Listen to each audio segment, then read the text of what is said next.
স্বাগতম বন্ধুরা, আজ আমরা এমন এক জগতে প্রবেশ করতে যাচ্ছি যার প্রতিটি পদক্ষেপে লুকিয়ে আছে বিস্ময়, প্রযুক্তির শ্রেষ্ঠতম দৃষ্টান্ত আর ভয়াবহ ধ্বংসের সম্ভাবনা। পারমাণবিক অস্ত্রের ট্রান্সপোর্টেশন সিস্টেম। 1939 থেকে শুরু হওয়া এক বৈজ্ঞানিক দৌড় প্রতিযোগিতা পারমাণবিক অস্ত্র তৈরির জন্য। একদিকে জার্মানির হিটলার চাইছিল তার আর্য জাতির শ্রেষ্ঠত্ব প্রমাণে এই চরম অস্ত্র তৈরি করতে, আর অন্যদিকে যুক্তরাষ্ট্র শুরু করল গোপন ম্যানহাটন প্রজেক্ট। 1945 সালের আগস্টে ইতিহাসে প্রথমবারের মতো যুদ্ধক্ষেত্রে ব্যবহৃত হলো পারমাণবিক বোমা লিটল বয় এবং ফ্যাটম্যান, যেগুলো হিরোশিমা ও নাগাসাকিতে মানবতার উপর ঝরে পড়েছিল ভয়াল পরিণতি নিয়ে। এই ঘটনার মাধ্যমে বিশ্ব বুঝে গেল একটি বোমা দিয়েই ধ্বংস করা যায় একটি শহর। এই মুহূর্তে 2025 সাল পর্যন্ত বিশ্বে 9টি দেশ পারমাণবিক অস্ত্রের অধিকারী এবং সবচেয়ে বেশি অস্ত্র রয়েছে মার্কিন যুক্তরাষ্ট্রের কাছে। বিশ্বের প্রায় 43% নিউক্লিয়ার অস্ত্র। এই অস্ত্রগুলো শুধু সংগ্রহ করেই রাখা হয় না,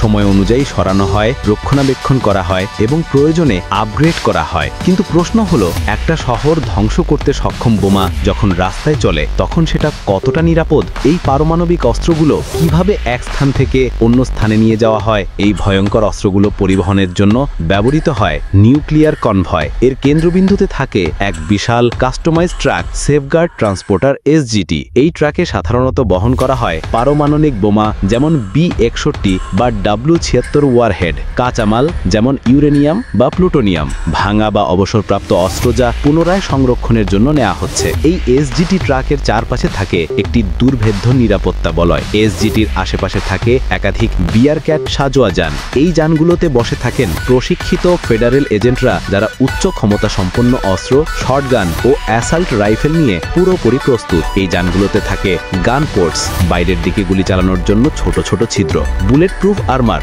সম্পূর্ণ গাড়িটিকে বানিয়ে তোলে একটি চলন্ত দুর্গ, রিমোট সার্ভেইলেন্স গিয়ার, দূর থেকে সবকিছু মনিটরিং। এই এজেন্টরা এক মুহূর্তেই ঝাঁপিয়ে পড়ে যদি কোনো ধরনের বিপদ বা হামলার আশঙ্কা তৈরি হয়। এই কনভয় কেবল নিরাপত্তা বলায় না, এটি একটি চলন্ত কমিউনিকেশন ও কমান্ড সেন্টার। এখানে থাকে 3 স্তরের communication system: inter vehicle communication, কনভয়ের সব গাড়ির মধ্যে যোগাযোগ; লোকাল এনফোর্সমেন্ট লিঙ্ক, স্থানীয় পুলিশ, জরুরি বাহিনী; ন্যাশনাল কন্ট্রোল সেন্টার সংযোগ, নিউ মেক্সিকোতে অবস্থিত NNSA হেডকোয়ার্টার। প্রতি 30 মিনিট অন্তর ফরওয়ার্ড সিকিউরিটি ইউনিট, যা কয়েক মাইল দূরে থাকে, রিপোর্ট পাঠায় কনভয়ের রুট ও আশেপাশের পরিস্থিতি সম্পর্কে। সিকিউরিটির সবচেয়ে আশ্চর্যজনক দিক হল গোপন পাসওয়ার্ড যাচাই পদ্ধতি। যদি কোনো বাহিনী সাহায্য আসে তাহলে তাদের দিতে হয় কোডের একটি অংশ, আর কনভয়ের এজেন্টরা দেয় আরেকটি অংশ।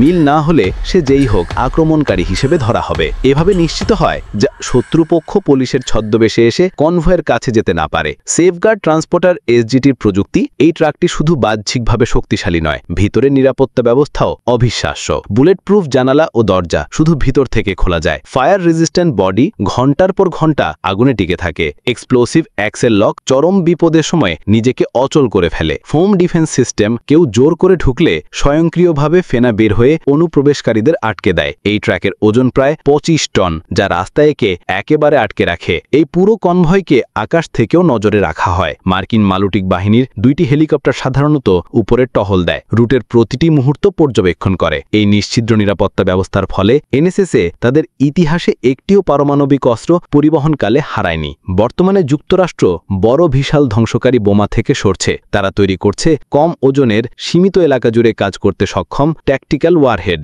যেমন W-76 সিরিজ, যার ওজন মাত্র 20 কিলোটনেরও কম এবং যেটি ছোট যুদ্ধক্ষেত্রে নির্দিষ্ট আঘাত হানতে পারে। তো বন্ধুরা, এতটাই শক্তিশালী ও ভয়ঙ্কর অস্ত্র নিয়ে যে জাতি হেঁটে চলে রাস্তায়, তাদের নিরাপত্তা পদ্ধতি ঠিক কেমন হতে পারে এখন নিশ্চয়ই বুঝতে পারছেন। চ্যানেলটি সাবস্ক্রাইব করে আমাদের সাথে থাকুন আরও এমন গভীর ও তথ্যভিত্তিক ভিডিওর জন্য। ভালো থাকুন, সুস্থ থাকুন।